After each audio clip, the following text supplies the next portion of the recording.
First Samuel chapter 14.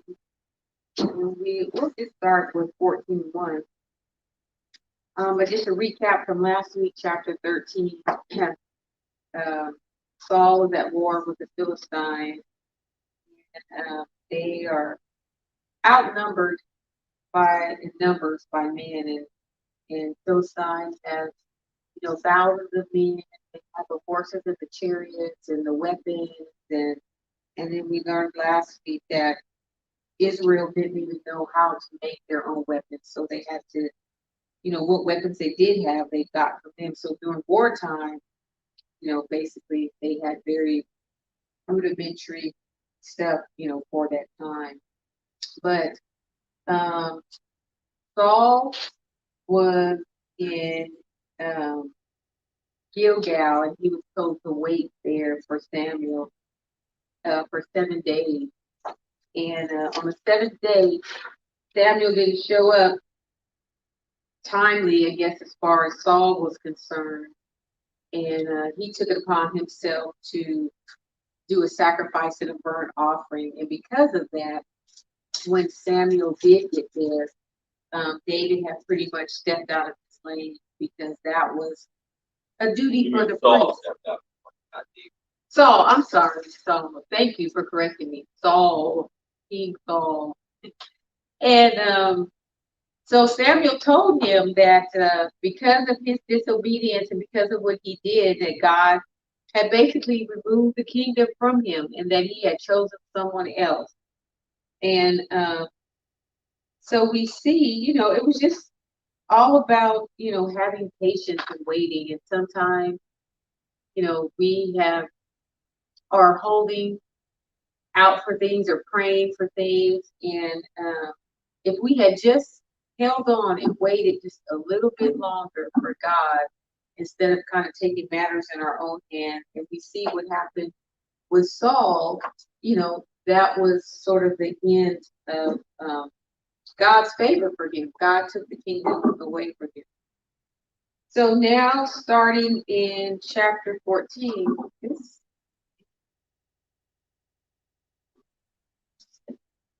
okay, so starting with chapter 14. Now the day came that Jonathan, the son of Saul, said to the young man who was carrying his armor, "Come and let us cross over to the Philistine garrison that it is on the other side."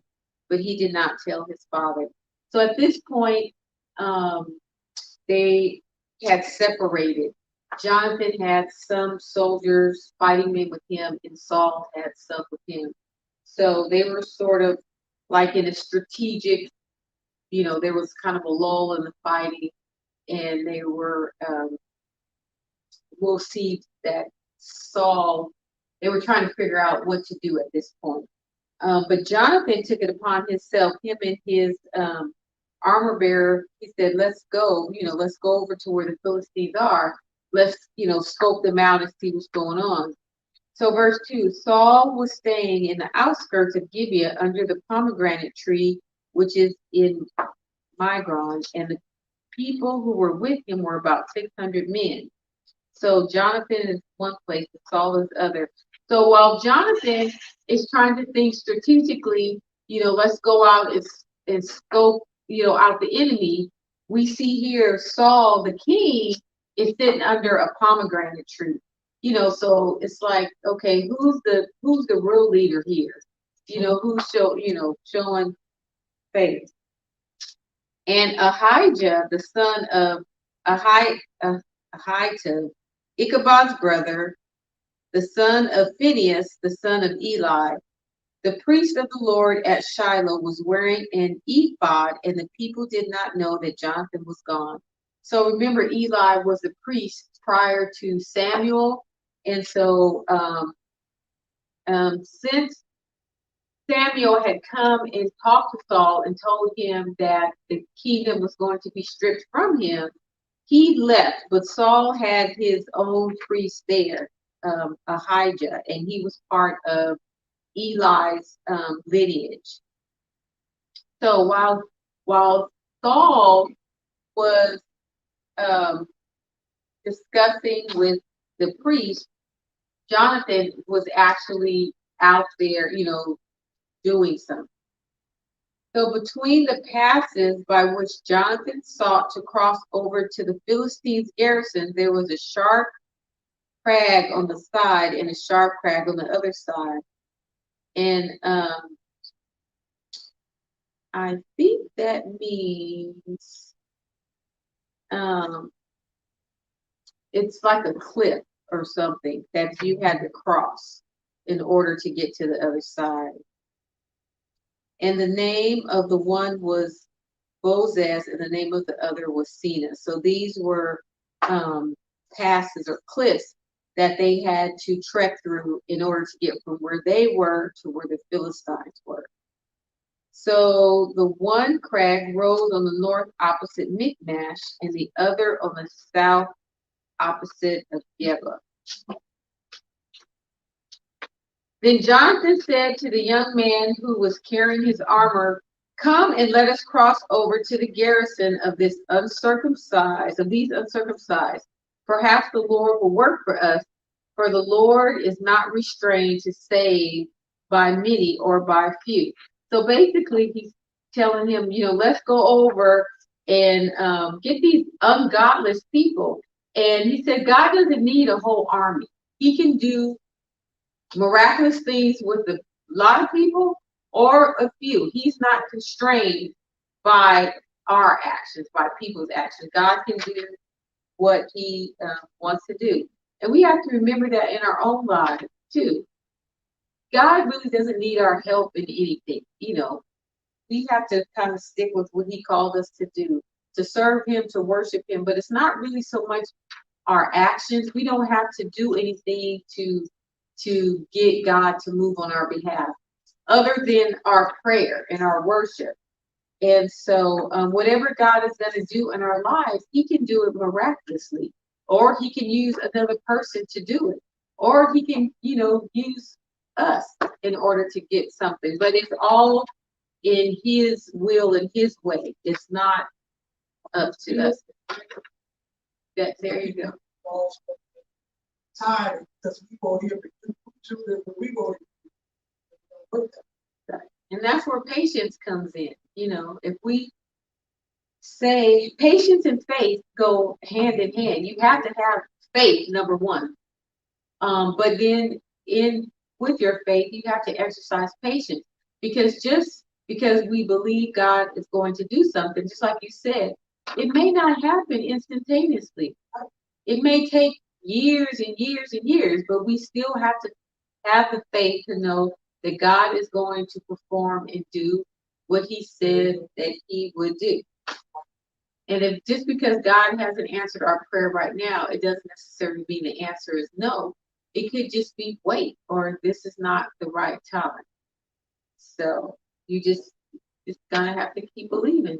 And I think that's our problem. We don't have patience, But if you look at the Bible, and I know I've said it, we read the accounts of what happened, and we think it's just like this seamless timeline, that it's just like boom, boom, one thing happened after another. But if you think about it, all of this happened over years. I mean, just look how long from the time Samuel came and talked to Saul to say that God has taken the kingdom from you. But then all those years with David, how Saul was trying to kill David. So it wasn't like God took it from him immediately. He still reigned over as king of Israel, and God let him finish out his life, in whatever manner. And David was anointed king. But look how long David had to wait to actually become king. And I think, to your point, and I don't know if it's because people watch movies and TV shows and they think all of this stuff is going to be wrapped up quickly and you'll have a happy ending, but you're right. Life takes years for things to unfold. And, learning patience takes time. I know people are very antsy, anxious, because they think it should happen quickly. But, you know, I think when we look at the Bible, or even when we look at history books, we're reading the story after it's done. We really don't know what these people were going through in the midst of that struggle, in the midst of that. True, very true. I mean, just look at your life, you know, our individual lives, and just think, you know, 20, 30, 40, 50, 60 years of life, and just everything that you have experienced and gone through, and the things that you have waited for. And now, you know, and to your point, you know, we can look back and write our own little history book, you know, and even though we may have waited, you know, years or months or however long, but when you look at it in retrospect, you just know, like, sort of the beginning and the end. We don't remember it in I mean, you know, we know what the situation was and we know what the outcome is, and whether it be favorable or unfavorable, but we don't really internalize the weight and the time, and, you know, the sleepless nights and the crying, and, you know, the hardship and the heartache and all those things that seems like when you were going through, it's just going on forever. And it's like, Lord, when is this phase gonna end? You know, so, you know, but it's time. It's kind of interesting because as you were talking, it brought to my thought process how you always talk about how people tend to celebrate or only put the good things on social media. So we can see that post of a person who God's blessed with a new car, but we don't see in the post how they had to ask people for rides, or how they had to catch the bus, or all of this stuff. We just get the highlights. And, you know, I think that's sad. That's very sad, because I think if we really want more people to realize that they too can achieve, they just can't give up when they're in that valley.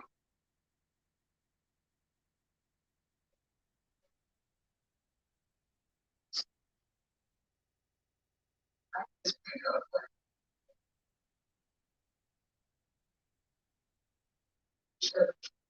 Yeah, there's crowds and there's, Yeah. and And you even might be the supervisor, the president. At some point, you may be the janitor, not putting the janitor down, yeah, but I'm janitors can make stuff like too. I'm just saying, like Pastor said, there's hoops, hurdles, mountains, valley. So it's all included. and the thing about it is, you never actually get to that point, you know, where they say where you have arrived. Because even if you have a testimony today about, you know, some material blessing or a professional blessing or a physical blessing, that's just for that time and moment. Because 2 weeks from now, God forbid, your car could be gone, the house could catch on fire. I mean, we don't know. That's, you know, but just because you're living a momentarily high right now, yeah. But, you know, we have to be thankful for every situation that you are in. Where, yeah. So just because someone is, you know, praising God for some, you know, good things, it's probably even better to post what you consider a hardship in our praise through that. That brings more what is the word? Context, glory. I guess, but not, you know, motivation for someone else or to encourage someone else. Because if I see you going through a hard time, but you're not sitting in the corner crying your eyes out, but you're praising God and you're giving God the glory, you're thanking Him, and because He's, you know, blessing you spiritually or whatever, that is more encouraging to me than you coming up here saying, "Oh, God bless me with a new car." I mean, oh, so what? I can go buy my own car. I mean, you know what I'm saying, or whatever. But that is more encouraging for people to see us go through our trials and our valleys and still be able to praise God and thank Him, because we know that He's with us in that moment, and we know that at some point He's going to bring us out. But, you know, when you go up, then you go down, and you go up, and you go down. That's just how life is. So you never reach a point to where everything is just perfect, but we can always have a perfect praise relationship with God, always, regardless of what's going on around us. It's the same thing in regards to we as being men and women of God. It's very important that we practice or at some point come to where we're transparent. You know, come to church, everybody act like everything's okay, you know, half time might go home, some people might be going home, don't have anything, and have to figure their lifestyle, or they're, as you said, they had a job, now they don't, you know what I'm saying? But I think it's very important that we get to a place in our walk that we don't mind sharing our difficult times, even if we're in the middle of difficult times. More so than coming in, praise God, which we're supposed to do. But can you share something you're going through, especially for babes in Christ is coming up to see, okay, well, they're going through too, but they can still praise God, worship God, even in the midst of their trial. Yes, and that's so true too, because I think, there's a misconception about, you come to church, you get saved, and everything is just going to be so hunky-dory. But then when it doesn't work like that, then you see people like walk away and turn, and it's like, well, this not working out for me because this is not what I expected. So I think we're being taught a bill of goods that's not true. That God is just going to make everything perfect all the time. And when that doesn't come to light, or if it doesn't happen, then we're like, okay, well, this must not be real or whatever. But that's not what God has promised us. He didn't promise us that. And I think to that point, as you're talking, I think sometimes we as people think we have more control over our life than we actually do. Because ultimately, God is the author. He is the potter. We are the clay. Every setback, every obstacle, every win, every success, ultimately, God is the one who approves it or okays it. Cleans up our mess ups and things that we do. So I don't think we truly understand that we don't have as much control as we have. And we do have free will and choice, but you're right. But we need to bend our will for God and not try to, do what we want to do. Because you see, even in the life of Saul, he was more secular than spiritual. The things when he did do something seemingly for God, it was really only for his own gain and not because of, it was just the right thing to do. So we see between the two, David and Saul, that, one had a faith walk and the other one had a self walk. So verse number 7, 1 Samuel 14:7, and talking about Jonathan's armor bearer. His armor bearer said to him, do all that is in your heart, turn yourself, and here I am with you according to your desire. So his armor bearer said, okay, I'm going to go along with you. We're going to go down, scope out, see what's going on, and I'm with you. Then Jonathan said, behold, we will cross over to the men and reveal ourselves to them. If they say to us, wait until we come to you, then he will stand in our place and not go up to them. But if they say, come up to us, then we will go up, for the Lord has given them into our hands, and this shall be the sign to us.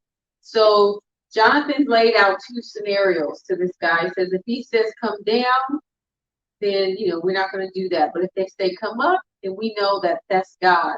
So, we can make the assumption that Jonathan sought the Lord in, which way we should go, because he's going to give the Lord credit that, you know, that God is going to give them into their hands. So he,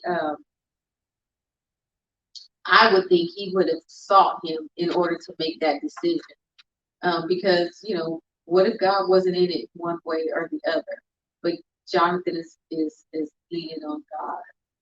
So number 11, when both of them revealed themselves to the garrison of Philistines, the Philistines said, behold, Hebrews are coming out of the holes where they have hidden themselves.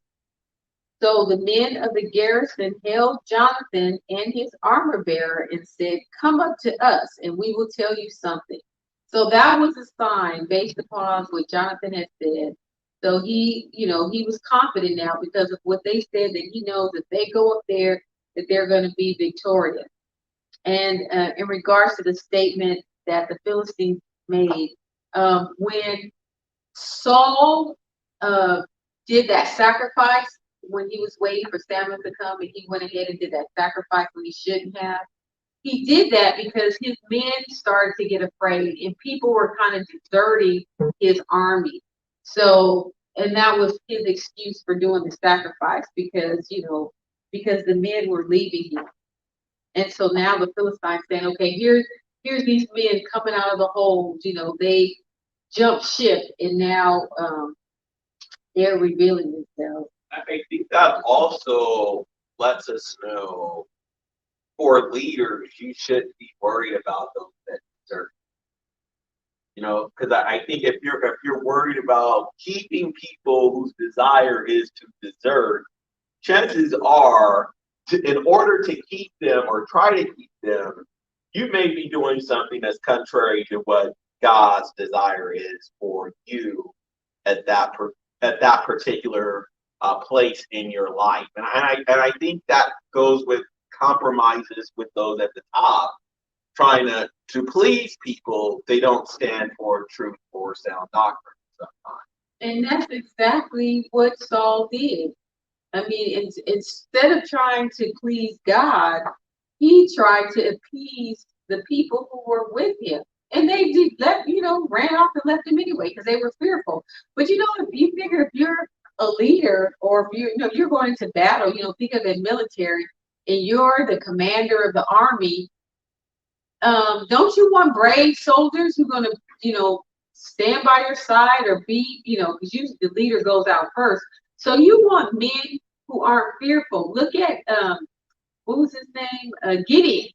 And he when he had all the men, and they the Lord told him to tell him, the men who drank, lapped up the water one way, or who cupped their hand.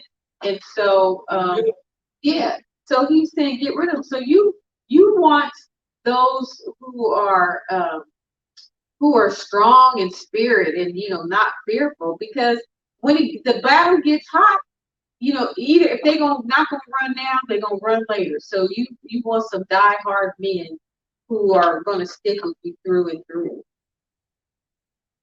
So 13, then Jonathan climbed up on his hands and feet with his armor bearer behind him, and they fell before Jonathan.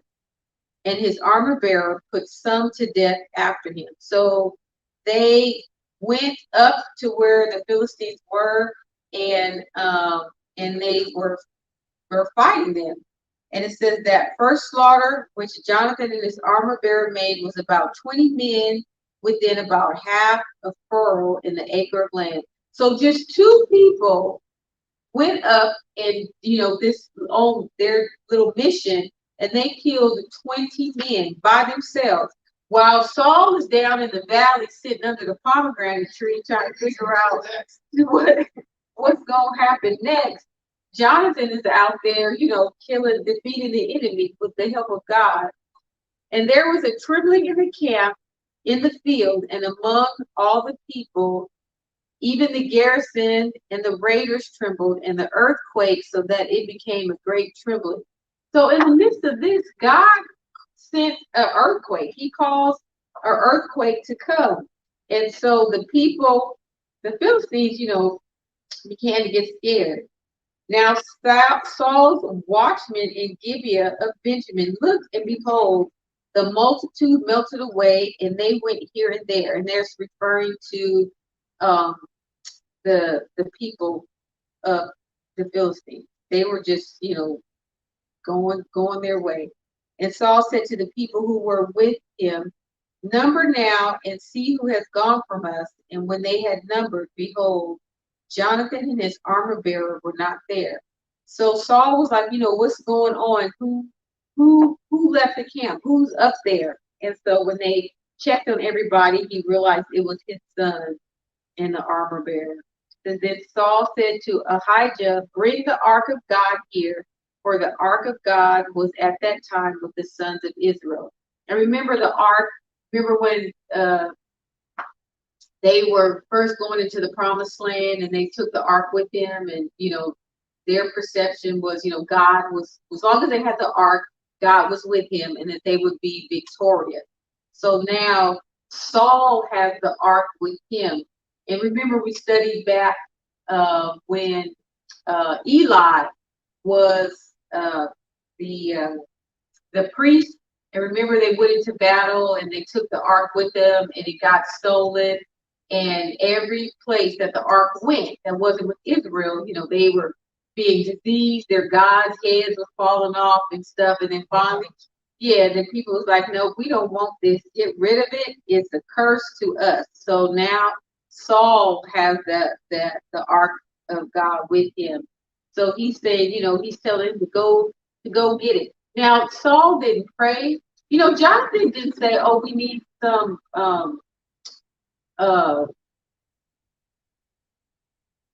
what is the word?"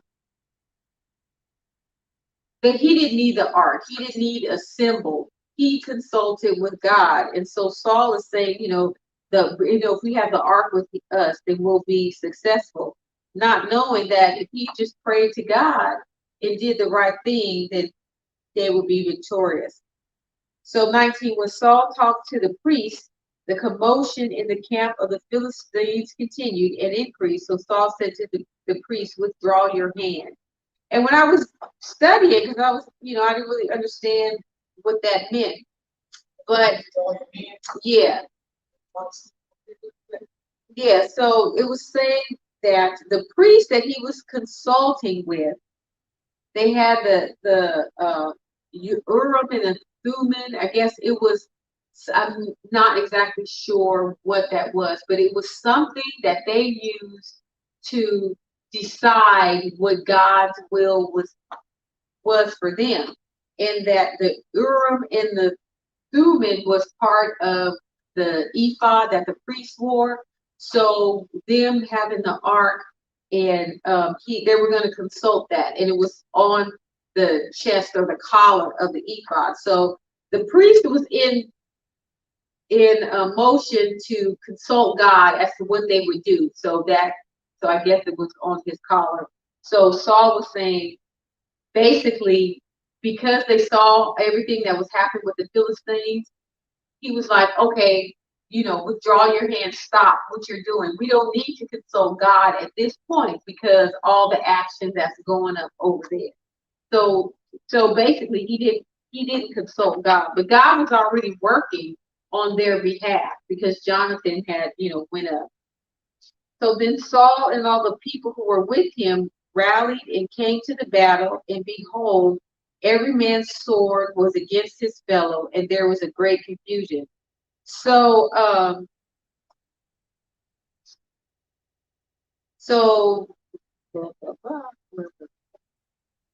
the people are fighting, they're in a battle, and not only is Israel fighting against the Philistines, they started fighting against themselves. So God kind of sent this confusion. So they didn't know what was going on. You got this earthquake, and then they're killing the men, and so the Philistines are, like just confused. So they, instead of fighting the enemy, they're fighting themselves. So now the Hebrews who were with the Philistines previously, who went up with them all around in the camp, even they also turned to be with the Israelites who were with Saul and Jonathan. So there was some men or some people that when they deserted, they actually went and fought for the Philistine camp. So now that they see that Israel is winning, so they're going to go back to fight with the Hebrews. So these are like deserters who deserted. One group of people left to go fight who they thought were the winner with the Philistines, and now that they're losing, then they're gonna go back to Israel. So these are the wishy-washy people. They just go into whoever they think is fighting the battle.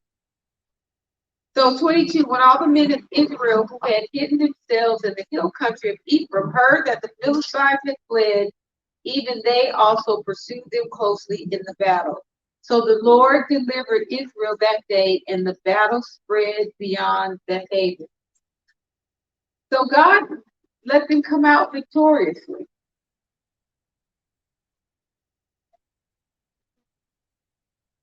Amen. I don't have a watch, so let's see. What time? Oh, 10:04. Okay. So 24.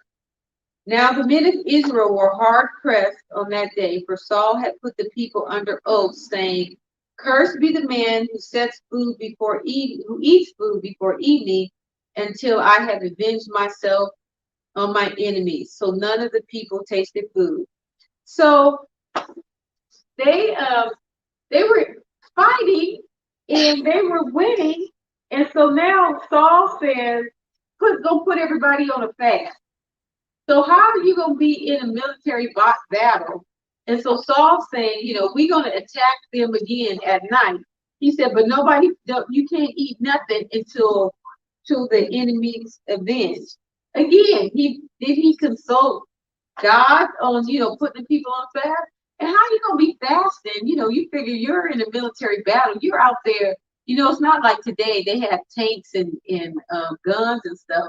I mean, when they say they were fighting, this was like hand-to-hand combat, out in the field like you see in the gladiator movies, with their swords and stuff. And so he's telling them, you got to go through all this stuff with no food. And all the people of the land entered the forest, and there was honey on the ground. And when the people entered the forest, behold, there was a flow of honey, but no man put his hand to his mouth, for the people feared the oath. So they were so afraid of what Saul had told them, they didn't even want to eat. But Jonathan had not heard when his father put the people under the oath. Therefore, he put out the end of the staff that was in his hand and dipped it in the honeycomb and put his hand to his mouth, and his eyes brightened. And what that means is he got sustenance, nourishment. So, it's like, how when you're really hungry and you eat something, it's like you just feel so much better. It's like you got a little renewed strength. You have a little bit of energy. And so these people see sustenance in front of them, but they're so afraid of Saul, they wouldn't eat. But Jonathan, he's like, I don't know nothing about this, and I'm hungry. So I'm going to eat this honey. And it's like immediately it says he brightened up. So 28, then one of the people said, your father strictly put the people under oath, saying, cursed be the man who eats food today. And the people were weary. So they told Jonathan, your father, he said, we can't eat. And so, we'll be cursed if we eat. And they were, they were tired and hungry. Then Jonathan said, my father has troubled the land. See now how my eyes have brightened because I have tasted a little of this honey. Says, how much more if only the people had eaten freely today of the spoil of their enemies, which they found. For now the slaughter among the Philistines has not been great.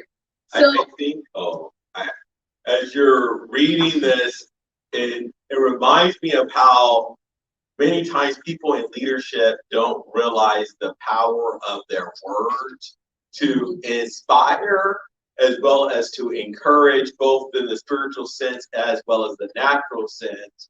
That there are a lot of times people are doing things that are not in their best interest because something that a leader has declared and or said. Yeah, and then that's what Jonathan is basically saying. He goes, we have this victory, but how much better would our victory have been if you could have just got some nourishment, got some energy? If you could have taken, the plunder that you got, if you had just been able to eat, how much better would we have done? And so, go ahead. I was take that excuse because COVID. I'm sorry. Saying if you really take time to study in how much It's feeding your spiritual man. Yeah. 31. They struck among the Philistines that day from Michmash to Ajalon, and the people were very weary. So it's like they're tired, they're worn out, and so but they still kept to the oath that Saul had made, and so no one ate. So the people rushed greedily upon the spoil and took sheep and oxen and calves and slew them on the ground, and the people ate them with blood. So the battle's over. They did what Saul commanded, but now they are so hungry. And I was trying to find something to kind of explain this a little because it said that they ate it with the blood. So I don't know if they just kind of half cooked this meat or if they ate it raw or whatever. I mean, it's just like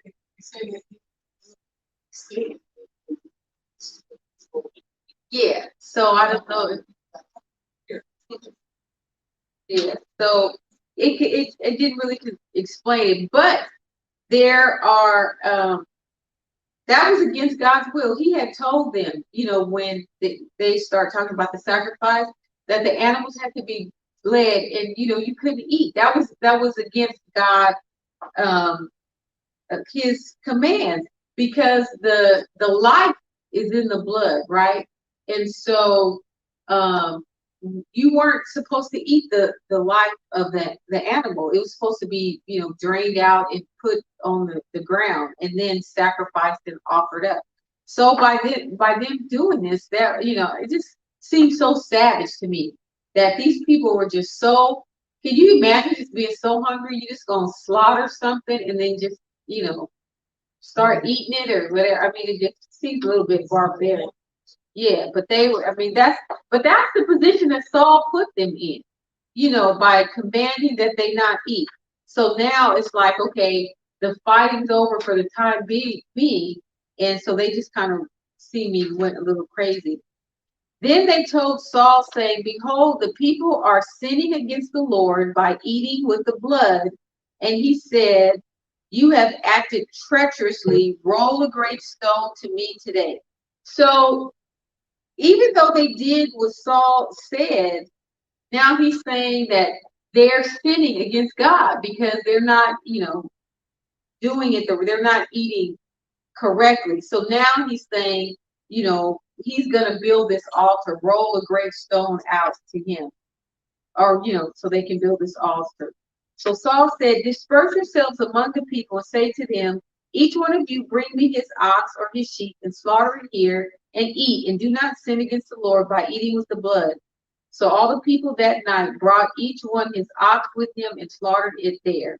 And Saul built an altar to the Lord. It was the first altar that he built to the Lord. So Saul built the altar to the Lord. But if you look at like past people who built altars in remembrance of certain actions, it was to glorify God or to give praise or to say when people come upon this spot that they'll remember that this so-and-so happened or whatever. But it was always to give glory to God. But Saul built his altar not to praise God, not to worship God, but so to keep the people from sinning against God. So I don't know, it's not really a valid effort because again, he did it. How can I say this? It wasn't pleasing in God's sight what he did. Yes, because it wasn't built in honor of God. It was built, yes, right. So he built it in order to kind of pseudo protect the people, you know, because they were actively engaged in this sin of eating it. So he said, okay, let's build this altar so we can do it right. But I'm not building this altar to say, Lord, thank you for taking us through this battle, for saving us or whatever. It was just to help so God wouldn't be upset with these other people. But that's still, it wasn't the right motive.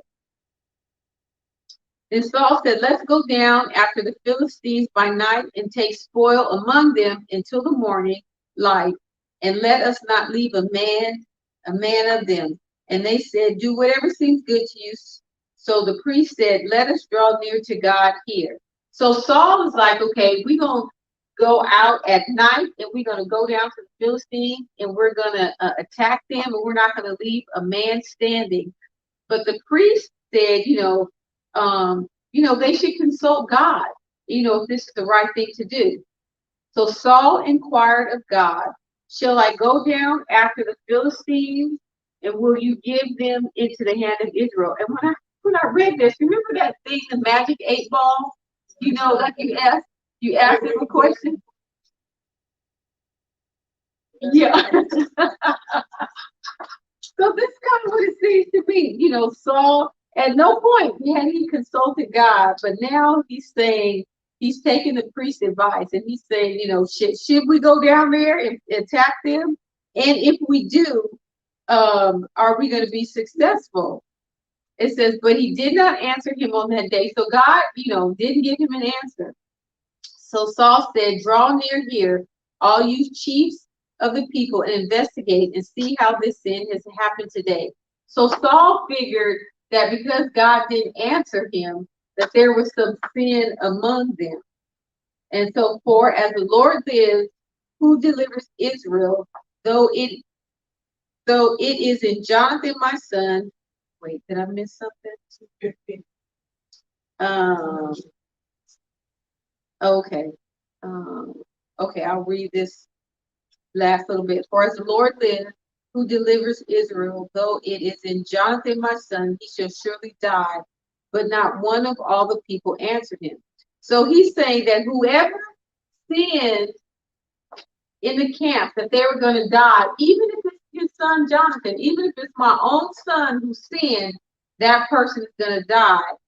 Then he said to all Israel, you shall be on one side, and I and Jonathan my son will be on the other side. And the people said to Saul, do what seems right to you. So now they're, asking God, what's going on. And he said, okay, me and Jonathan are going to be on, it's like, dividing the line. Okay, all y'all stay on this side. Me and my son going to stay on this side. And then we're going to consult God to see who's the sinner. And we're going to stop right there and we'll pick it up. Yeah.